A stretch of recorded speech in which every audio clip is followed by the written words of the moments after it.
Miles de jóvenes durmieron en los exteriores de las bases militares de Quito y Guayaquil para acuartelarse. Tras 2 años de suspensión por la pandemia, hay 5.000 cupos. En la asamblea le piden al presidente Lasso que revele los nombres de los legisladores que le hicieron pedidos a cambio de votos. El gobierno, por su parte, dice tener las evidencias. Matanza en un prostíbulo de Esmeraldas. 2 sujetos dispararon contra varias personas que estaban libando y viendo el partido de la selección. Hay 8 muertos. Las noticias en Televistazo con Tania Tinoco.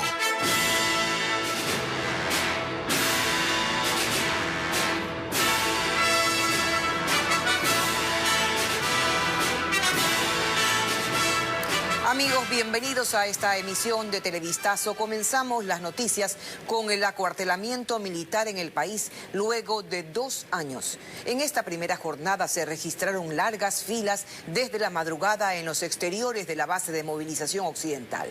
Ítalo Ruiz está en el lugar para contarnos el panorama a esta hora. Ítalo, adelante.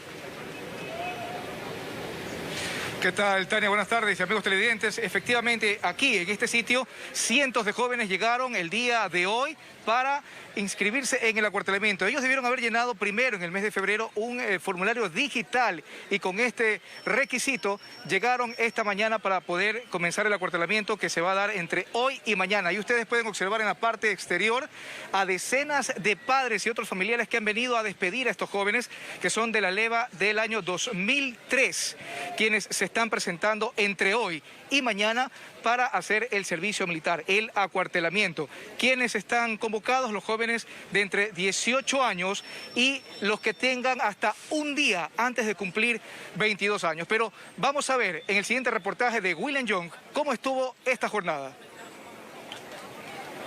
Las filas empezaron a formarse antes de que salga el sol. Eran extensas columnas de jóvenes buscando un cupo de los 5.000 a escala nacional. Estas imágenes muestran los alrededores del centro de movilización de las Fuerzas Armadas, uno de los 3 puntos habilitados para recibir a los postulantes. La cantidad de personas daba la vuelta, incluso llegando hasta la delegación del Consejo Electoral en el norte de Guayaquil.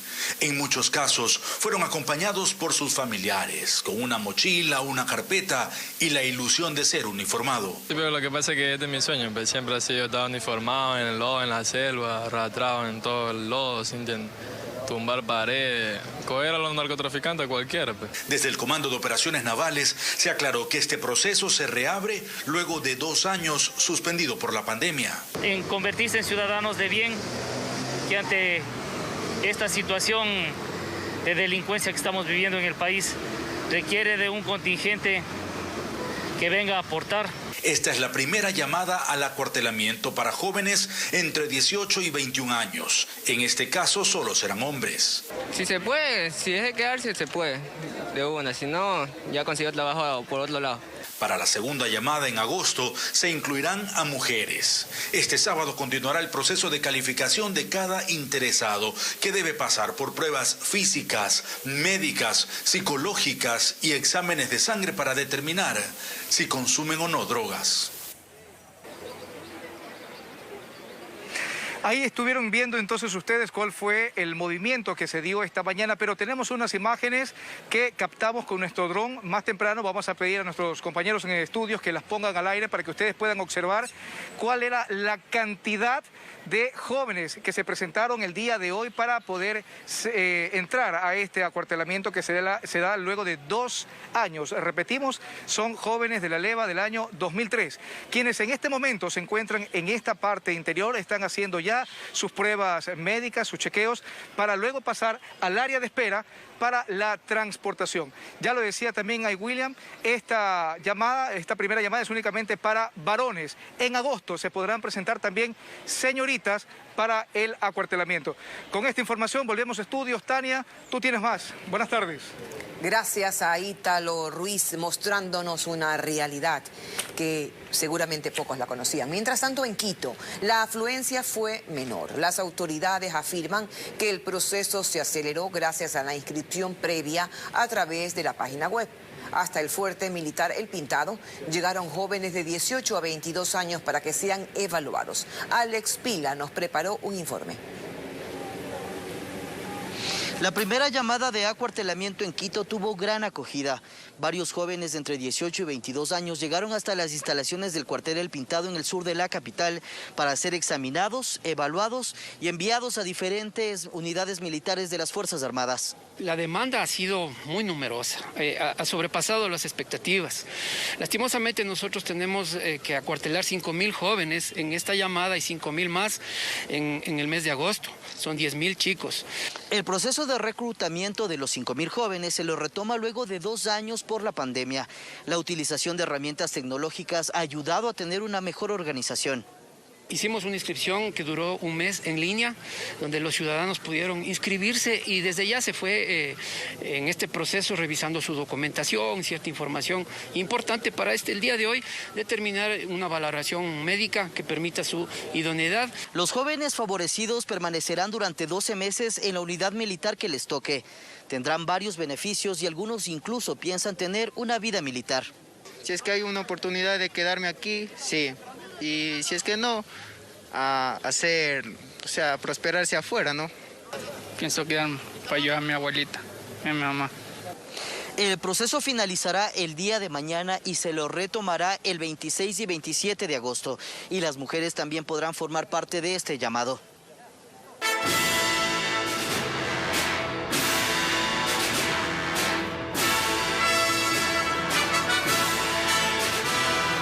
El presidente de la República, Guillermo Lasso, podría ser convocado a la Asamblea Nacional tras tildar de ladrones y corruptos a legisladores que, según él, pedían cargos públicos y dinero a cambio de votos. Fabiola Santana informa que Pachacutic solicitará un cambio del orden del día para la sesión del martes y tratar este tema. Las otras bancadas pidieron que se publiquen nombres. La Asamblea Nacional aún no ha comunicado su postura institucional frente a las acusaciones del presidente Guillermo Lasso tras el archivo de la Ley de Inversiones. Que esta ley ha sido negada porque no hemos aceptado el chantaje de asambleístas que vienen a pedir hospitales, empresas eléctricas, ministerios a cambio de su voto. Y el colmo de los colmos es de aquellos asambleístas que han venido a pedir dinero en efectivo al gobierno, porque son ladrones y corruptos. Sin embargo, las diferentes bancadas le piden que revele nombres. El independiente Fernando Villavicencio incluso lo conminó a que denuncie en fiscalía. Porque aquí habemos legisladores honestos.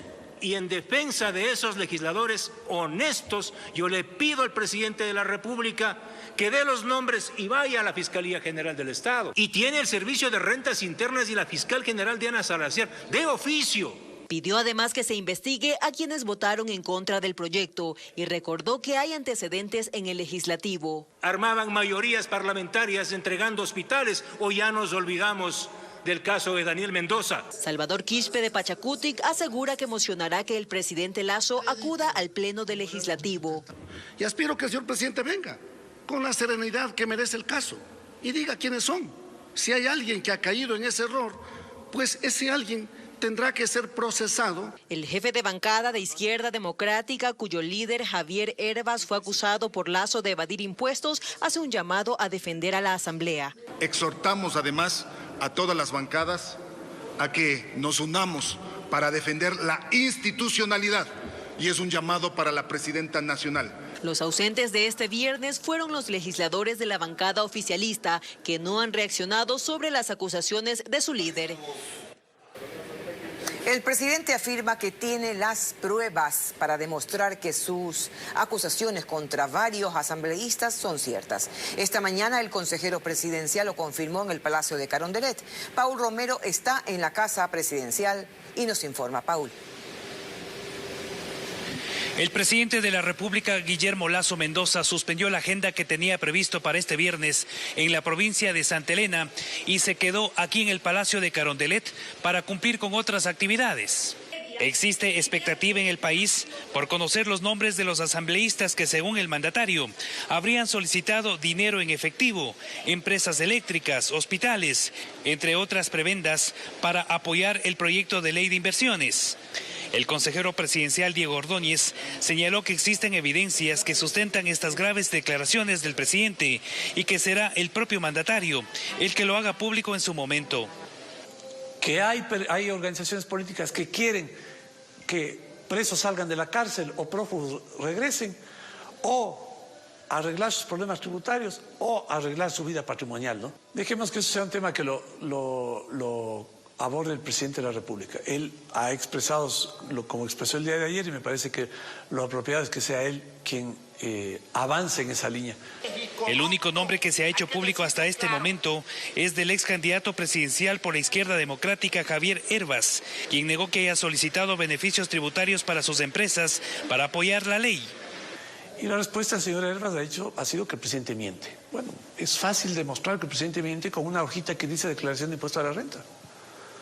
No de las compañías, sino de la persona natural. Bueno, de la forma que el presidente ha dicho lo que ha dicho, él va a tener igual la integridad, evidentemente, por lo que acaba de decir, de enfrentar también los otros hechos y conductas que ha mencionado en su declaración y que estamos comentando. Con todos estos antecedentes y el rompimiento político con las bancadas en la Asamblea Nacional, el gobierno se queda solo en el Parlamento y sin respaldo. ¿Se aceleraría la muerte cruzada? Creo que el presidente en muchas declaraciones públicas ha mostrado que no le tiembla ni la mano ni la voz. Es un viernes con mucho movimiento en el Palacio de Carondelet. Han llegado ministros de Estado, también representantes diplomáticos, y el presidente mantiene reuniones reservadas. Nosotros estaremos pendientes para informarles de nuestras próximas emisiones. Seguimos con más información. En Esmeraldas, 8 personas fueron asesinadas dentro de un prostíbulo. Ocurrió anoche cuando las víctimas veían el partido de la selección y fueron baleadas por 2 sujetos que irrumpieron en el establecimiento. Lenin Artieda con la crónica. 8 personas murieron a consecuencia de un ataque armado en la ciudad de Esmeraldas. Ocurrió en un prostíbulo que la noche del jueves estaba a reventar. Y entonces llegaron los sicarios. Hubo 10 personas heridas. Ingresan 2 personas y victimizan a la persona que se encontraba custodiando el ingreso. Posteriormente se dirigen y le victimizan a otra persona en mitad del escenario y otra persona dentro de unos habitáculos que se encontraban en el club. A consecuencia del ataque, murieron también una trabajadora sexual y un taxista que se encontraba parqueado en el exterior. La situación generó alarma en la zona. Solamente yo estaba en mi casa porque ya había salido del trabajo y cuando me encuentro con esta noticia. La policía llegó al lugar para recabar pruebas que permitan el desarrollo de las investigaciones. Información preliminar indica que todo apunta a que lo que debía ser una muerte selectiva se salió de control. Se encuentra al momento ya el personal del eje investigativo realizando las respectivas pesquisas, levantando información y oportunamente esperemos que tengamos buenos resultados. Con este crimen, la policía indicó que las muertes violentas en Esmeraldas llegan a 98 en lo que va del año.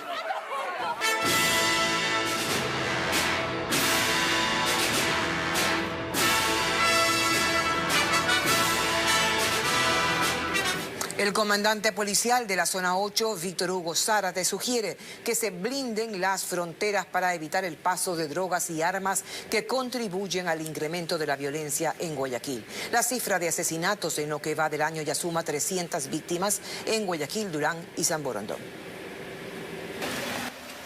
Ya son 300 las muertes que se registran en la zona 8 que comprende Guayaquil, Durán y San Borondón en lo que va del año.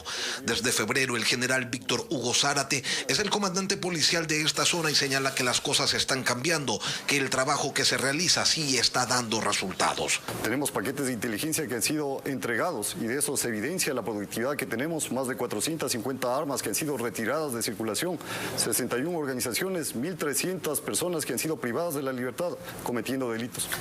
A la hora de señalar el motivo del alto índice de muertes violentas, el general Zárate apunta que hay problemas en el mercado de estupefacientes y que faltan controles en las fronteras. La sobreoferta de drogas en el territorio, tanto para el consumo interno como para el narcotráfico en la parte exterior, es lo que se ha recrudecido en el tema de la violencia acá en los territorios, por lo que es fundamental que se blinde, que se controle el tema de las fronteras.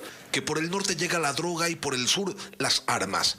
A eso se suma que en Guayaquil hacen falta policías. Cerca de 4.000 policías de acuerdo a la recomendación, pero no hay que entender también la dinámica y la lógica, que no es más segura una ciudad porque más policías tiene. Nos estamos tratando de organizar de una mejor manera a la comunidad para que se empodere de los territorios. Sobre el ofrecimiento gubernamental de 1.100 policías para Guayaquil, el general señaló que faltan 300 por llegar y que los $9 millones comprometidos estarán disponibles en 2 meses.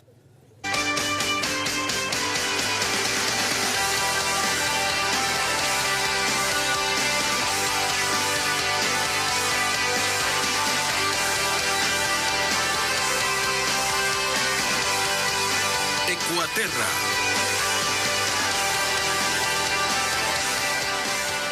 Desde hoy iniciamos Ecuaterra, una propuesta de Televistazo para incentivar el cuidado del planeta. Cada viernes presentaremos problemáticas ambientales y soluciones que marcarán grandes cambios. Fernando Terranova está en nuestros estudios y nos trae esta primera entrega. Adelante, Fernando. ¿Qué tal? Buenas tardes. El agua está en el epicentro del desarrollo sostenible y es fundamental para el avance socioeconómico, pero sobre todo es vital para nuestra supervivencia. Sin embargo, a medida que crece la población mundial, hay más demanda del recurso y para empeorar las cosas, basura y contaminantes amenazan su pureza. ¿Cuál es la situación de Ecuador en medio de esta problemática? Lo abordamos en este primer episodio de Ecuaterra. En el mundo no hay escasez de agua. De hecho, la Tierra tiene trillones de litros de líquido vital, que se pueden congelar o evaporar, pero que se mantienen en el planeta cumpliendo su ciclo. Agua hay. El problema es que el 97% es salada y el 2% está congelada. La humanidad depende de ese 1% restante para sobrevivir. Pero de esa mínima parte, la gran mayoría está bajo tierra, por lo que es muy difícil y caro acceder a ella. Así que los humanos nos abastecemos mayoritariamente de aguas superficiales, como ríos y lagos. Podríamos pensar, pero si Ecuador es un país megadiverso, no pasa nada. ¿Es Ecuador un país privilegiado en términos hídricos? Sí, definitivamente sí. Es un país que tiene una buena cantidad de recursos hídricos, pero la situación hacia el futuro no es tan halagüeña, digamos. No, sí, ¿por qué? Porque cada vez como sociedad vamos demandando más y más cantidad de agua. El agua no es infinita, aunque a veces pareciera que sí. Visitamos la planta que abastece de agua potable a Guayaquil. ¿Cuántos litros se procesan aquí diariamente? Nosotros procesamos alrededor de 1.200.000 metros cúbicos. Cada metro cúbico equivale a 1.000 litros. Entonces serían 1.000 millones de litros diarios. Aproximadamente. Wow. De acuerdo a la Organización Mundial de la Salud, una persona requiere de 100 litros de agua al día, 5 o 6 cubetas grandes para satisfacer sus necesidades, tanto de consumo como de higiene. Pero al día, un ecuatoriano gasta en promedio 249 litros de agua. Es mucho más de lo que consume cualquier otro ciudadano promedio en América Latina o en el mundo, donde consumen menos de 100. ¿Y por qué se da esa diferencia?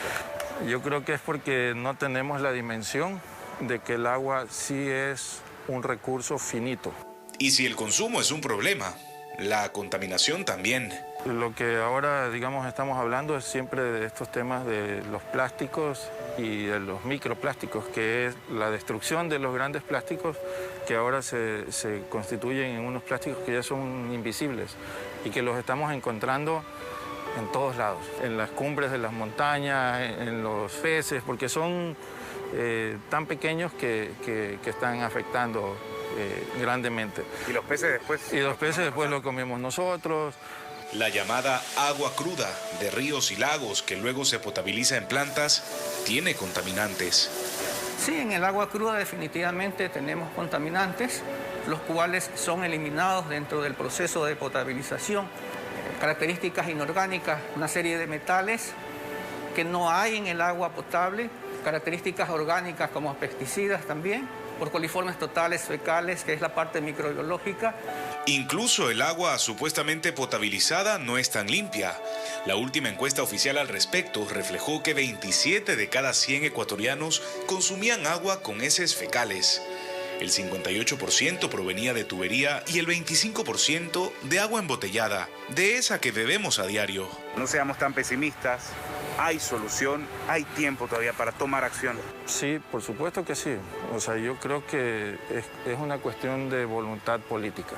¿Y cómo se consigue la voluntad política? Cuando los ciudadanos reclamamos y exigimos que no solo es importante que hagan una carretera o que pavimenten una calle, sino también que conozcan los recursos hídricos de los cuales dependemos y que actúen sobre ellos. ¿Qué puede hacer la persona en su casa si quiere de alguna manera tomar medidas para reducir el consumo? Cerrando las llaves si no es necesario su uso, cuando lavamos platos, cuando nos bañamos, ¿sí?, o nos cepillamos dientes.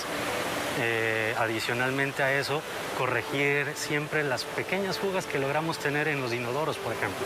¿Cuánto podría perderse de agua con alguna gotera? Podríamos llegar a perder de entre un 10 o 20% de lo que es el consumo total.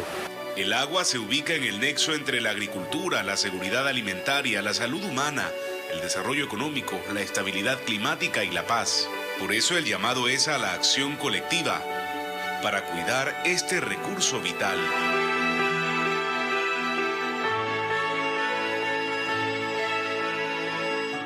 Hay que apuntar que más de 2.000 millones de personas en el mundo carecen de acceso a agua potable, por lo que es urgente que nos replanteemos el uso que le damos.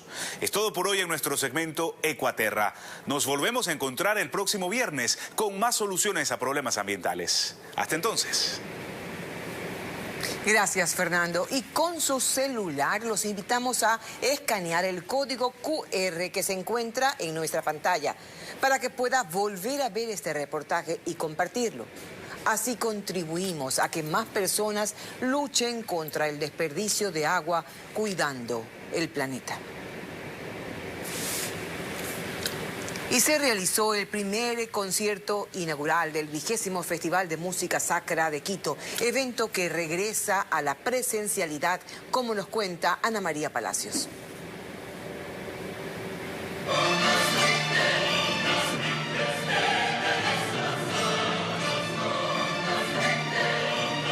Se cumplen 20 años del Festival Internacional de Música Sacra de Quito. Para esta edición se han programado 35 conciertos. La participación de 11 agrupaciones nacionales que fueron seleccionadas por convocatoria. También tenemos la participación de 2 propuestas y proyectos internacionales, uno de Colombia y uno de España. Anoche se realizó el concierto inaugural con la participación de la Orquesta Sinfónica Nacional del Ecuador en el Teatro Sucre.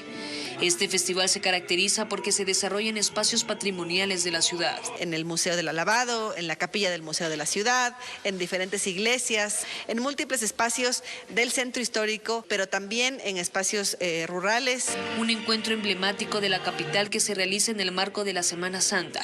Que está en el corazón de la gente y que está ya realmente posicionado en el imaginario de la ciudad. El Festival de Música Sacra de Quito comenzará desde el 31 de marzo hasta el 14 de abril de 2022.